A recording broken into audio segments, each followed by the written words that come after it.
आप सभी को जय श्री कृष्णा और राधे राधे। आषाढ़ माह के कृष्ण पक्ष का योगिनी एकादशी व्रत 24 जून को रखा जाना है। इस दिन पूजा के समय योगिनी एकादशी व्रत कथा जरूर सुननी चाहिए। इससे पाप और कष्ट दूर होते हैं। तो चलिए जानते हैं योगिनी एकादशी की व्रत कथा। अलकापुरी में कुबेर नाम का राजा रहता था।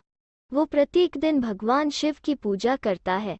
एक माली हेम हर दिन पूजन के लिए फूल लेकर आता था। उसकी पत्नी का नाम विशालाक्षी था। एक दिन वो फूल लेकर आया, लेकिन पत्नी की सुंदरता के वशीभूत होकर काम वासना में लिप्त हो गया। उधर राजा पूजा के लिए फूल की प्रतीक्षा करता रहा। दोपहर तक जब माली नहीं आया तो राजा ने सैनिकों को उसका पता लगाने को कहा।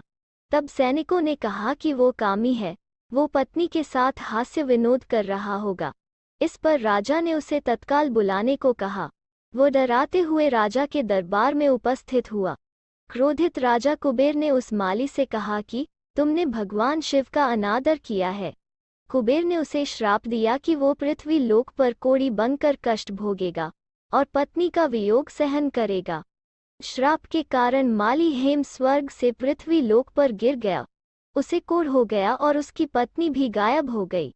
वो भूख प्यास से जंगल में भटकता रहा। उसने भयंकर दुख भोगे। एक दिन वो मार्कंडेय ऋषि के आश्रम में पहुंचा। वो उस ऋषि के चरणों में दंडवत हो गया।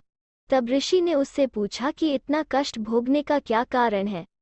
ऐसे तुमने कौन से कर्म किए थे? तब उस हेम माली ने पूरी घटना उनको बताई।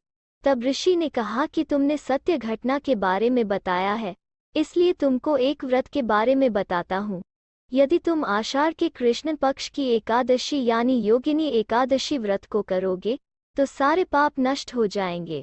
ऋषि के बताए अनुसार हेम माली ने विधिपूर्वक योगिनी एकादशी व्रत किया और भगवान विष्णु का पूजन किया। उस व्रत के प्रभाव से उसके सारे पाप मिट गए और वो पहले के स्वरूप में आ गया। उसको पत्नी भी प्राप्त हो गई।